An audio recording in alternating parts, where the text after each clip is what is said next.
I don't know how this is gonna go. Okay, well the mic's working.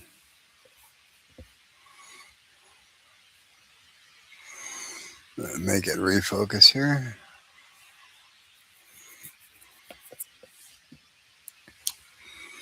A little bit of a new format. If I can get it set up. Is there a way to keep that page in the shot and be able to actually reach it to ink it without working too awful weird? We're gonna find out today. That's right, boys and girls.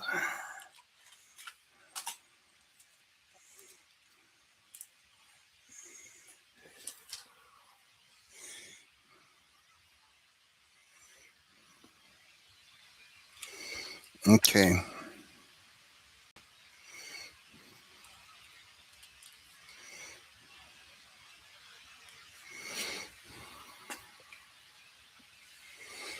I'm gonna start with the Pigma, Sakura Pigma brushes.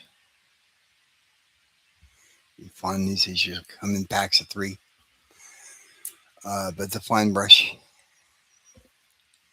gives me some nice variation while maintaining some control.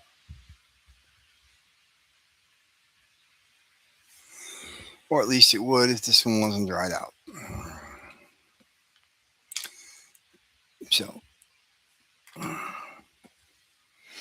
do we got over here?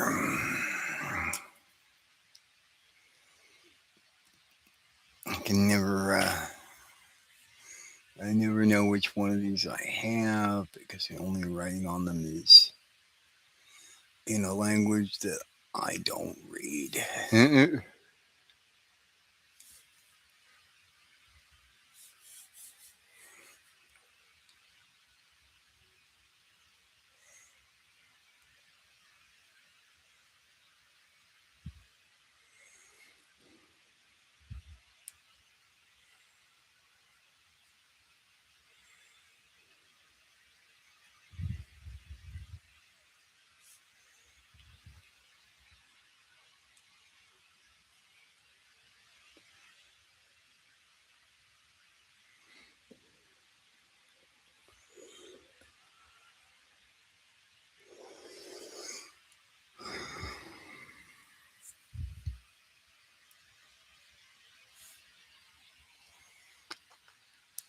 And then I didn't get out the French curves. Crap. Okay, well, I guess when I get to the claws, I'm going to have to get up.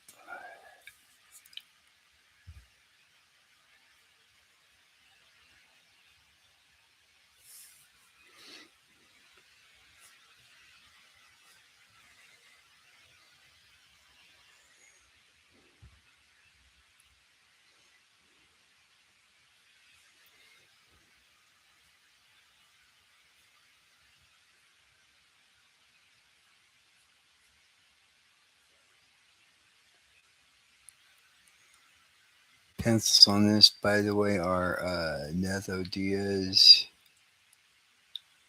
Posted this up on Instagram today, and I thought I'd sit and play with it for a little bit.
Hey, Saboteur Comics. How you doing, sir?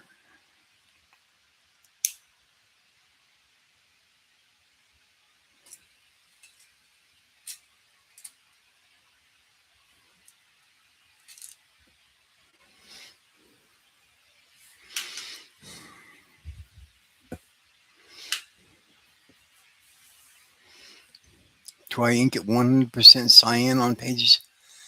Um, what I do is I go to Clip Studio Paint and I hit that little button that turns it all into like a non-photo blue. And then I usually lighten that up a little bit. Because to me, this printout's a little dark.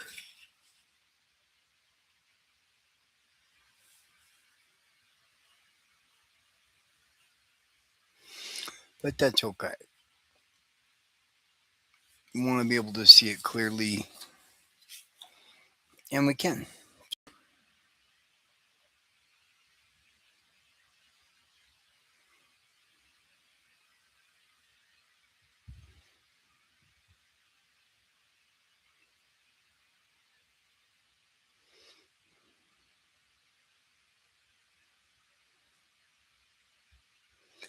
But yeah, generally I wind up doing two prints.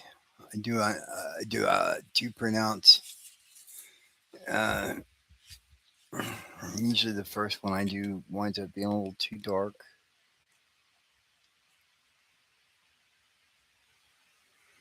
This is the second printout, although it's really not that much lighter than the first printout I did.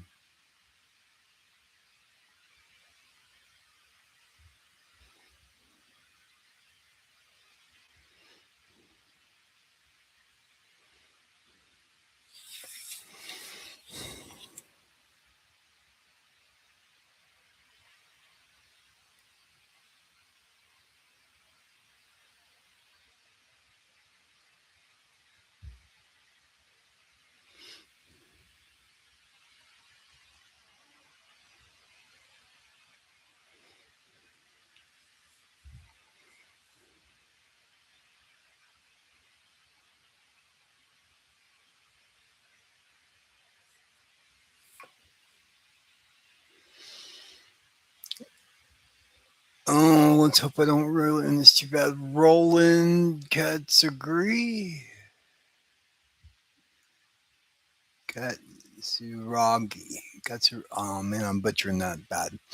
Anyway, no, it's not Joe Mad. It's Neto Diaz. It's Neto Diaz. He just put it up on Instagram today. I thought that was kind of cool.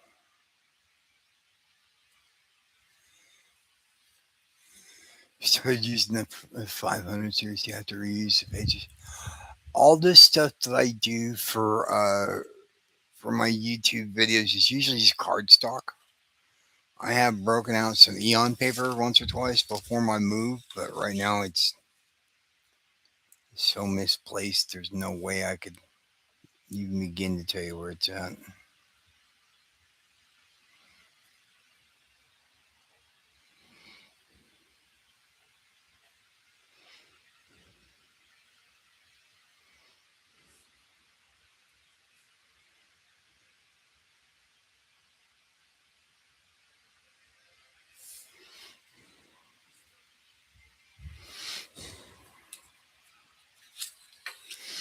So yeah, this is the first time in a while that I've actually worked on anything close to a.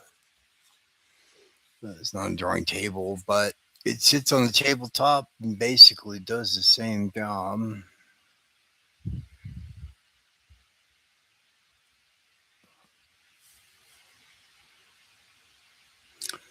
A lot better than past demos you guys have seen me do. I don't know whether you guys have noticed, but that's a TV tray I was working on. So it's flat.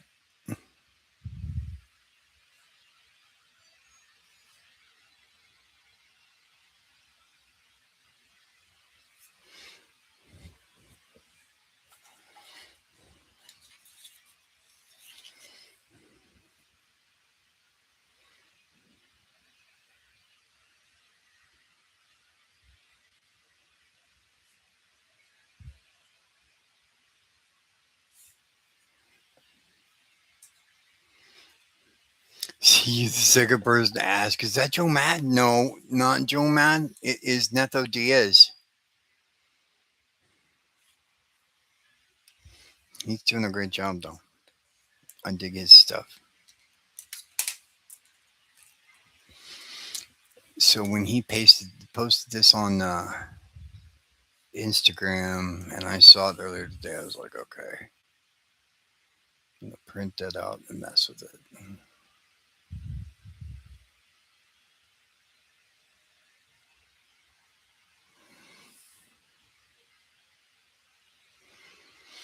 That's crazy. You'd say that. Now you're the second person to say that.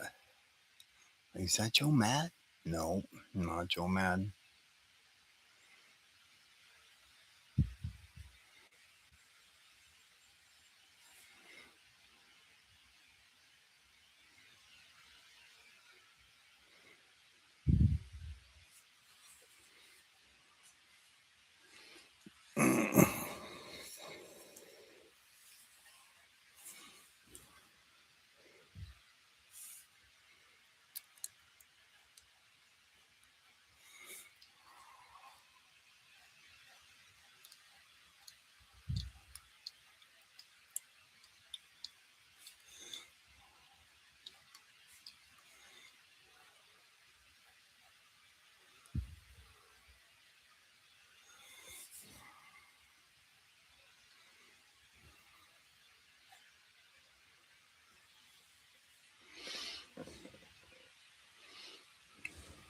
Joe Madden would draw the head smaller with bigger ears. Yeah, yeah. The funky corners in the middle.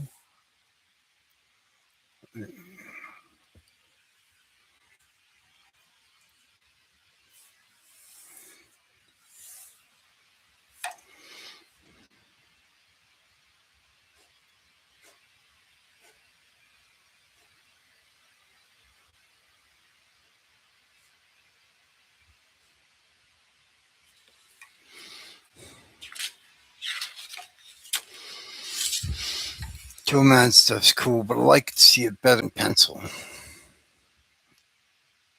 No insult to anybody in particular who's inked him. I just think that this stuff translates better directly from pencil, in my opinion.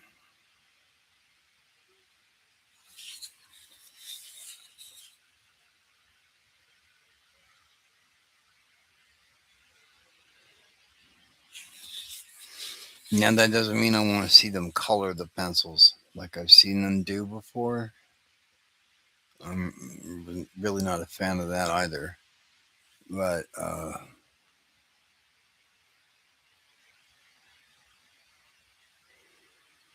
and that's where the problem comes in.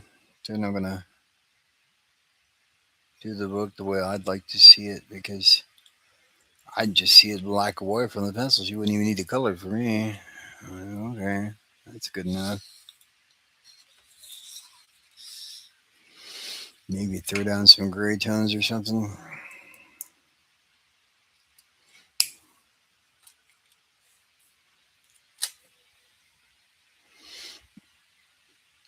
Yeah, I wasn't crazy about the Ultimates.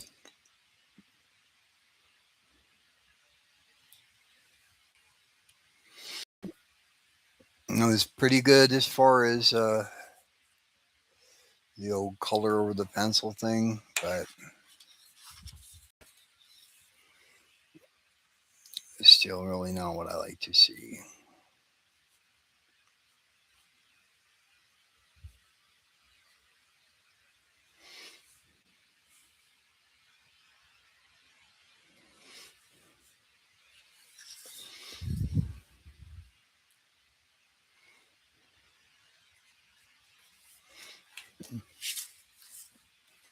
Hmm.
Oops.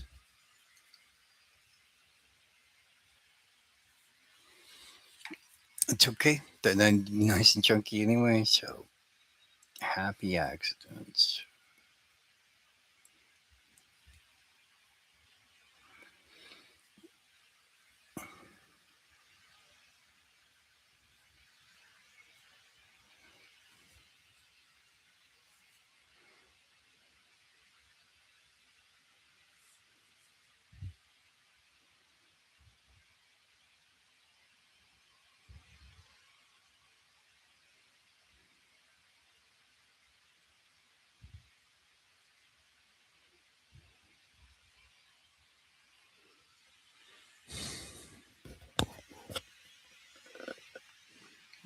According to Art to Bear, Marvel's personal art projects, like, yeah.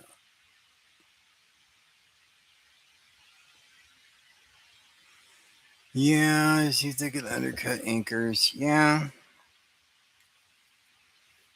they've tried and tried and tried to ditch anchors, and the work always suffers for it. And it's just a matter of whether or not the company cares. You know, and I think they've reached the point where sales are so low either way, they don't care.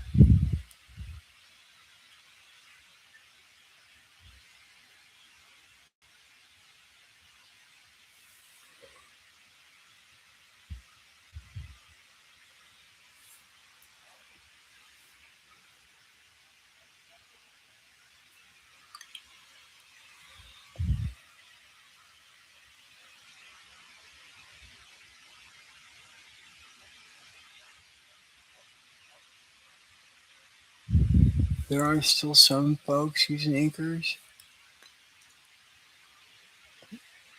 I see Top Cow's gone to. They're still using some anchors. And they want to do good stuff over there.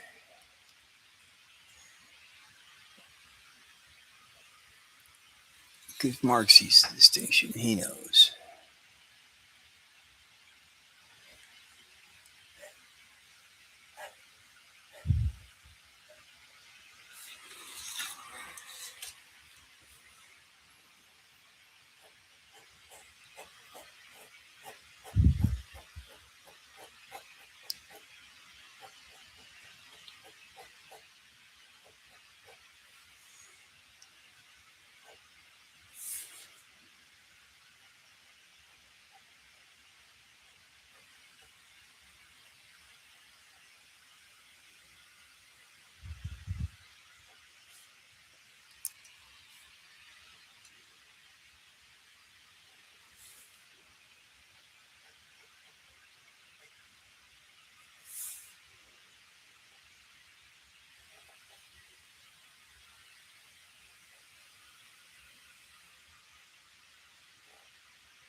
Wouldn't be surprised if it was a cost judge the cutting measure as suggested by Joe Q.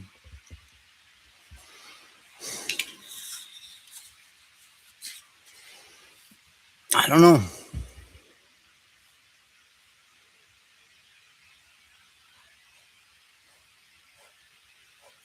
I know that Casada was pretty much exclusively teamed with Jimmy Palmiotti for a long time.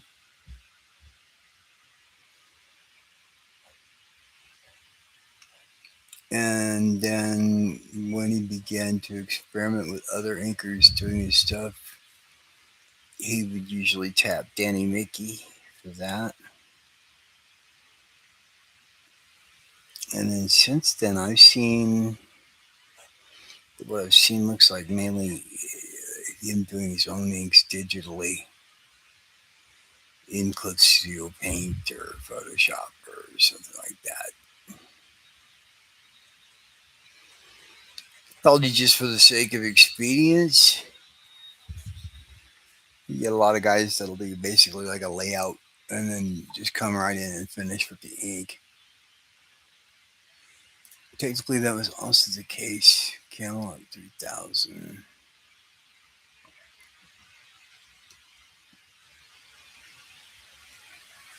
Yeah, Camelot 3000. I guess they had a lot of problems with the pencil smearing.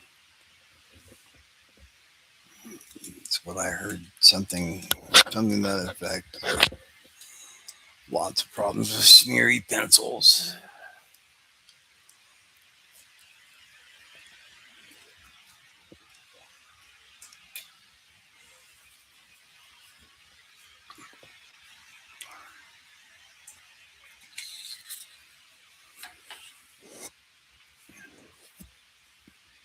I still loved that book back at the time.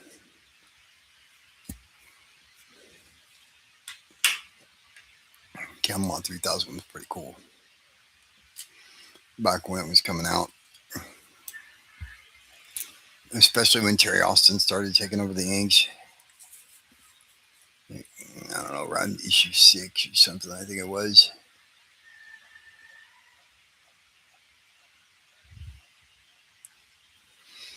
No insult to Patterson. I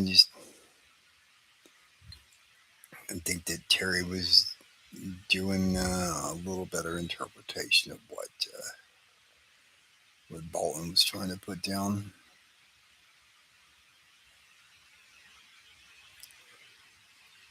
I like the Patterson inked issues as well. They both did a really nice job on that series.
See, this is why inking conditioning is good for me sometimes. Get too used to being able to flip the art to the mirror image because that makes it easier to throw someone's.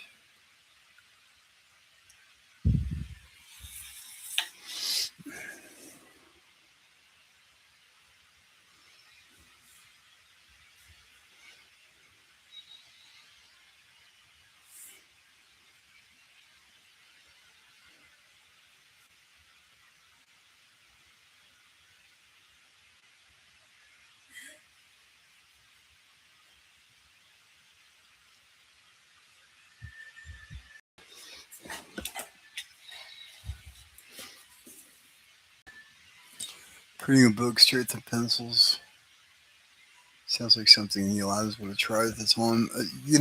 That's something Neil Adams should have been doing, honestly.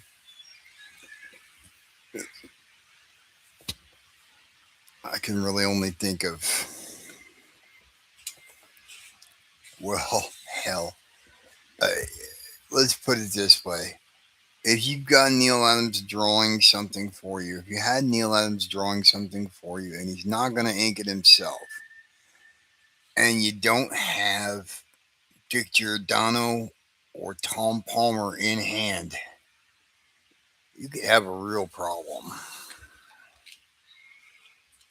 Because Because out of all the other guys that I saw really trying to interpret Neil, nobody, Kevin Nolan, um, I let Scott Williams have a whack at it.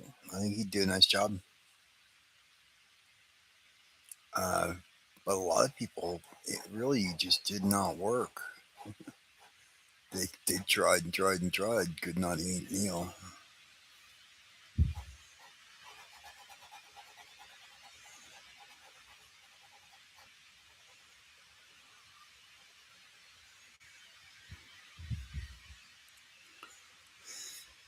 And if you ever see Neil's pencils, you understand why.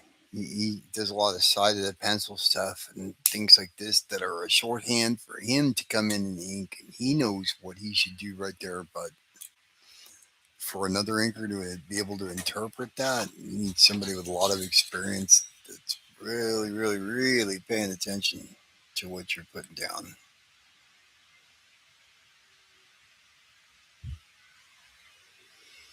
And most of the time, inkers don't have the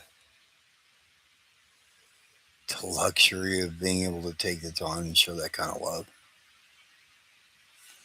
Like, hey, guess what? You want better inks?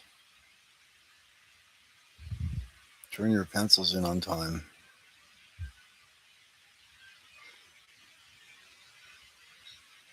You want better colors? Turn your pencils in on time.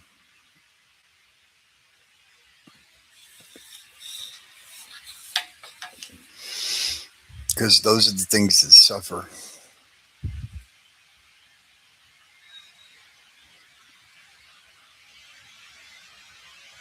And when you're not paying attention to your deadlines,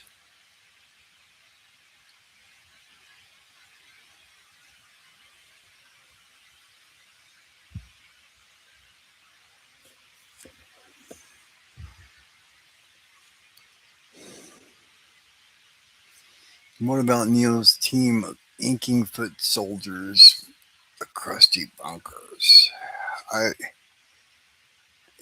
I've never seen one of those crusty bunkers jobs where it looked cohesive.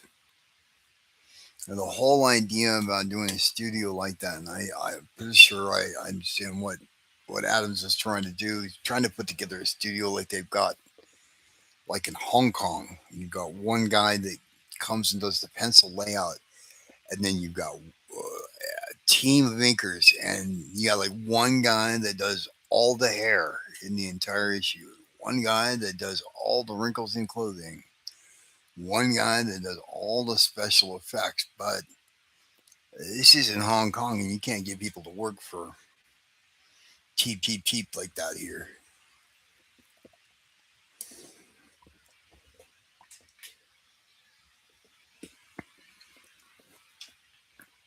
Um, and as good as Neil's people were, it just wasn't cohesive enough to make you believe for a moment that it was one hand.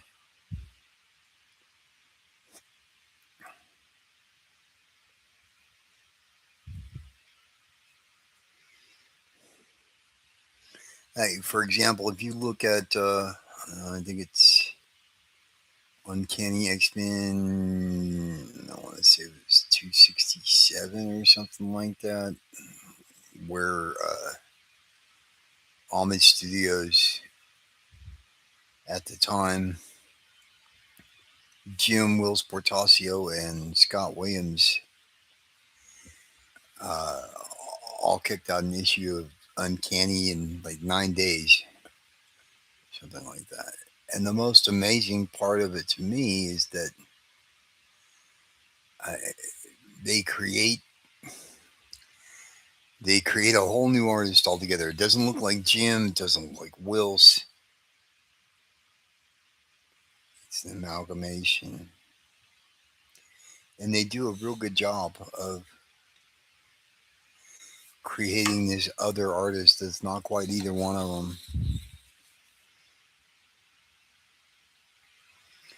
To me, that's what you're Like if you're gonna do a studio kind of thing and you're all gonna come in and finish it and this and that, it should be something like that. It should look like basically like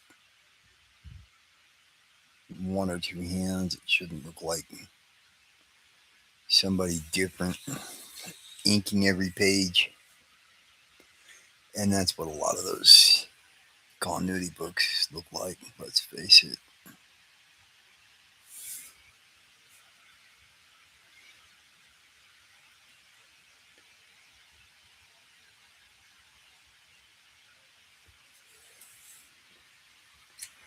Now, sometimes that was okay,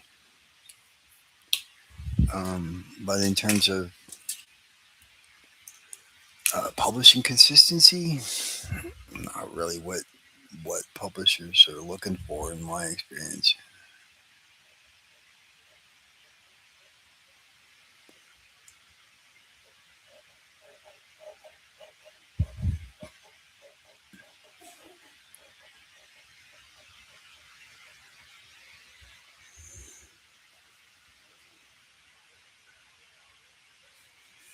Of course, I suppose back then maybe they were looking for a way to get that Neil Adams shine, no matter how they could get it or how diluted it was when it got there.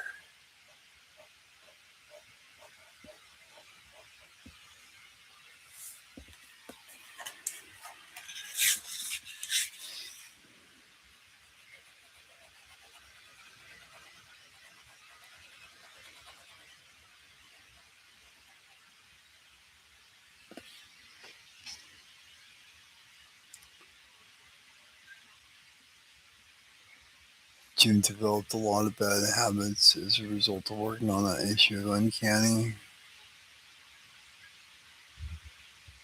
How were my deadlines at Wildstorm? Oh shit. No comment. No, I've never really been very good at hitting deadlines, man.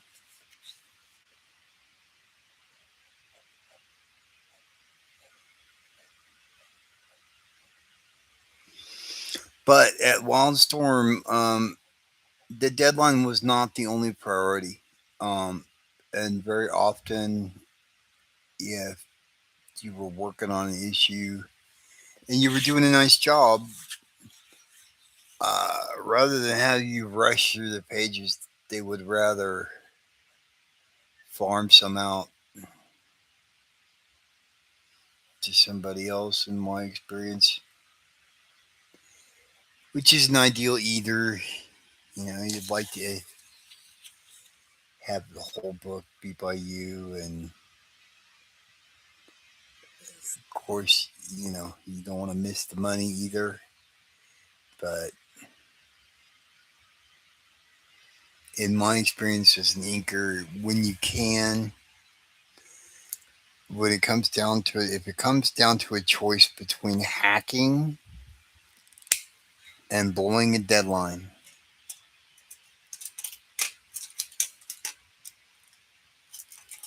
it really just depends upon who it is you're talking about.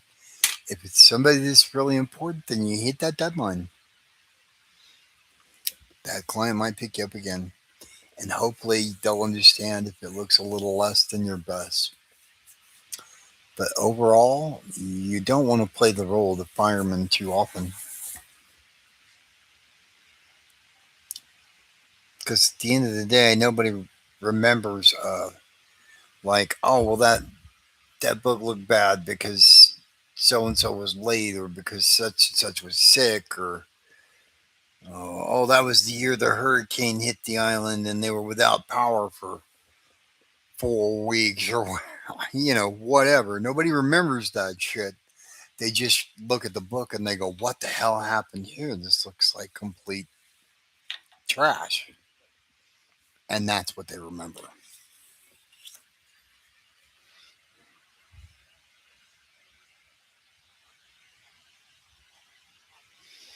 So yeah, once or twice, it's a really important client, a really important sort of gig that you have to hit it. You have to hit it. You have to hit it. Okay, you can let off and give them 70%. rather than 100, maybe, uh, and keep your quality up well enough to where they're not gonna get mad and you're not gonna ruin your reputation. Tricky sort of thing though. Personally, these days, man, I would rather take the time to do a really nice job that I'm happy with these days.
Love to experiment and see what happens. That is fine if you're inking your own work. I'll say that.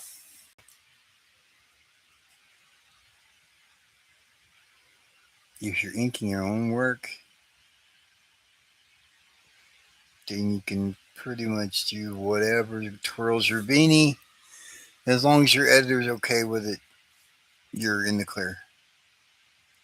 But when you're an inker, it's a delicate balance between staying true to the pencils and embellishing the pencils at the same time, changing it without changing the spirit of it, fixing it without over fixing it.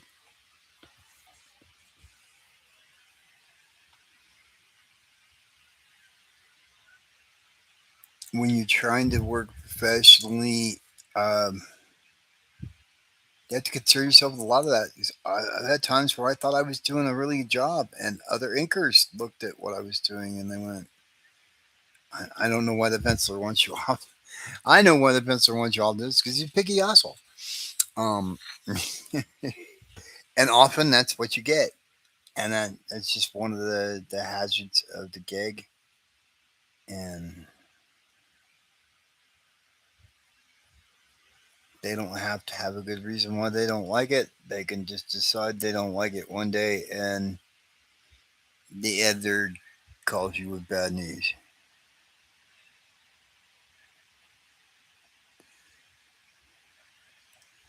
You didn't say anything. You didn't do anything different. You didn't miss deadlines. You didn't hack an issue. Nothing. Just oh, I want my brother-in-law to ink it. So you're out. Sorry.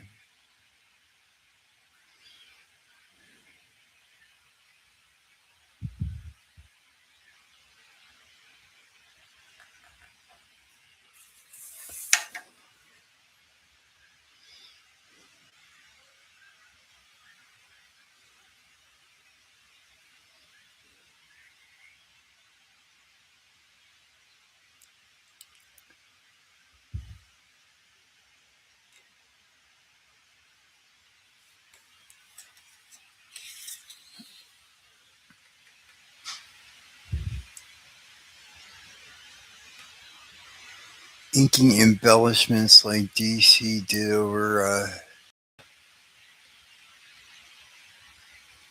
40 minutes. Oh, cool. Inking embellishments like DC did over Kirby's Superman. Yeah, I've seen that stuff.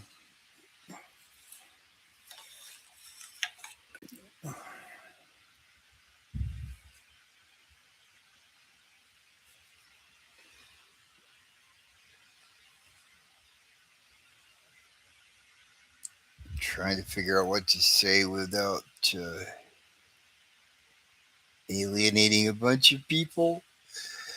You know what? I'm just going to say it.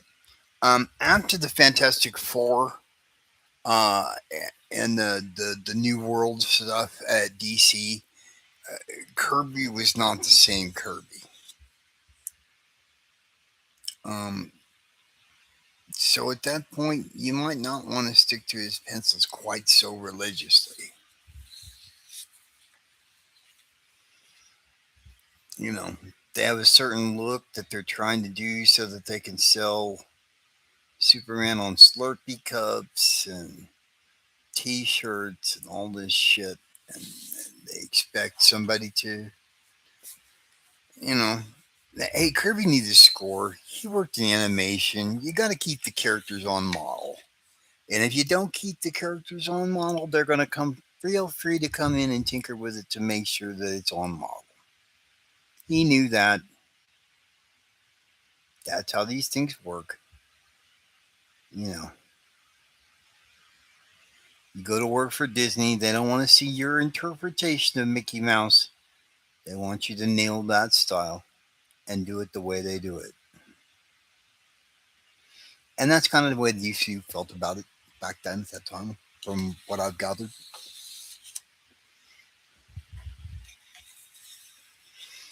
I've seen the pencils to that stuff that Kirby did, and from the point of view that they were looking at it, yeah, it's off model. Have somebody come in and clean it up.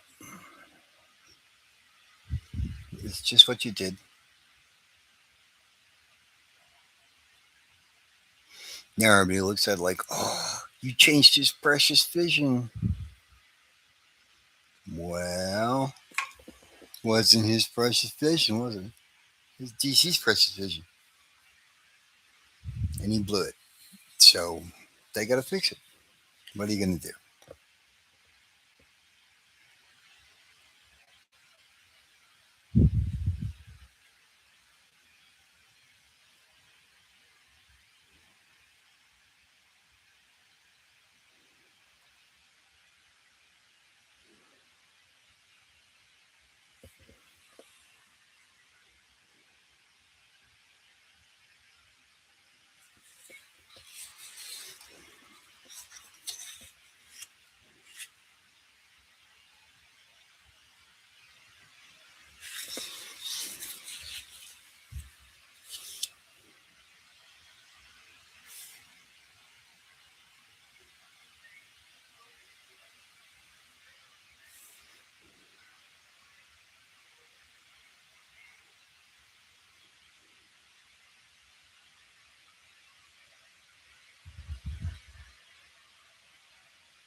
Pens by Darwin Cook based on Kirby's supply pencils.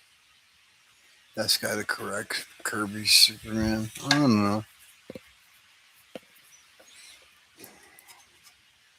I don't know.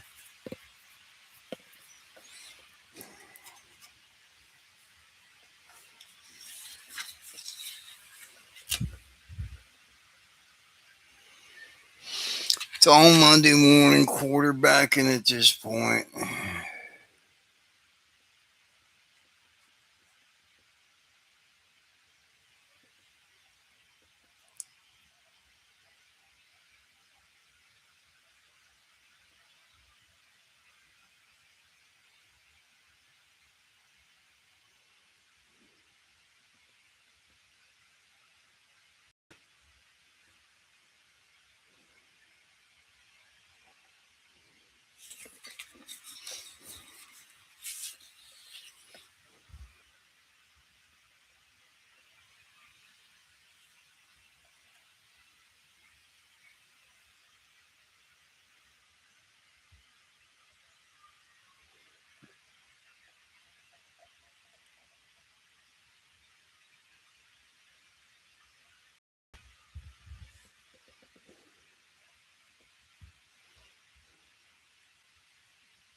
Wow. Okay. That stuff about Mark Evanier. Hmm. I did not know that stuff.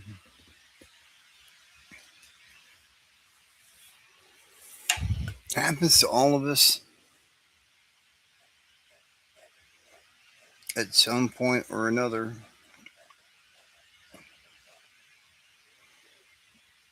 Um, some artists sooner than others.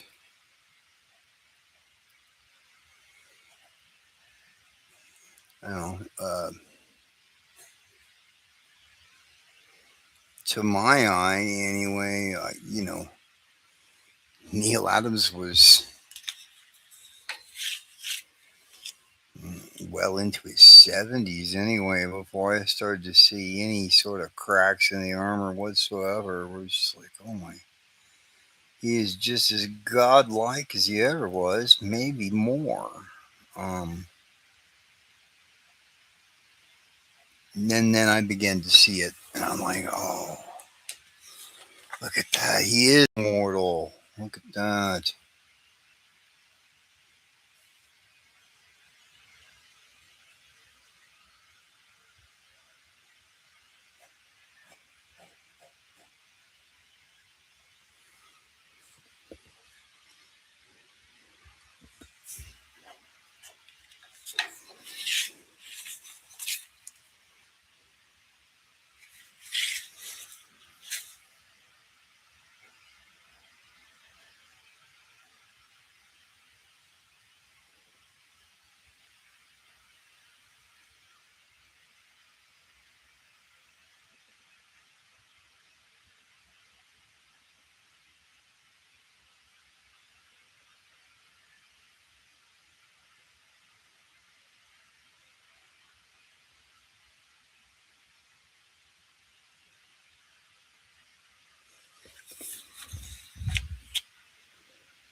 I'm going to try, now that I have a dedicated studio space to do so, I'm going to try to uh, post videos a little more regularly.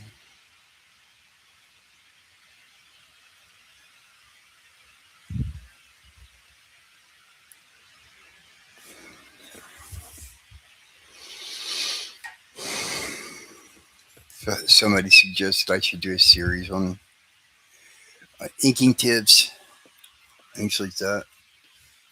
Um,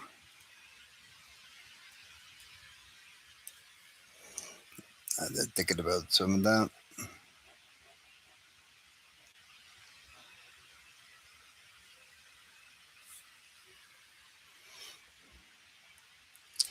Anyway, I think I'm going to sign off here for now.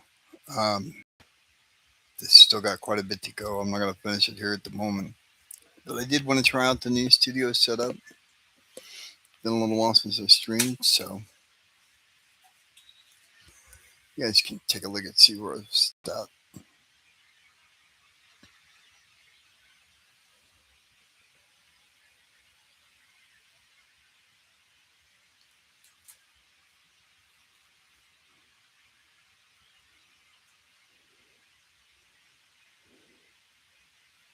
I appreciate everybody coming by, taking the time to watch me sit here and noodle.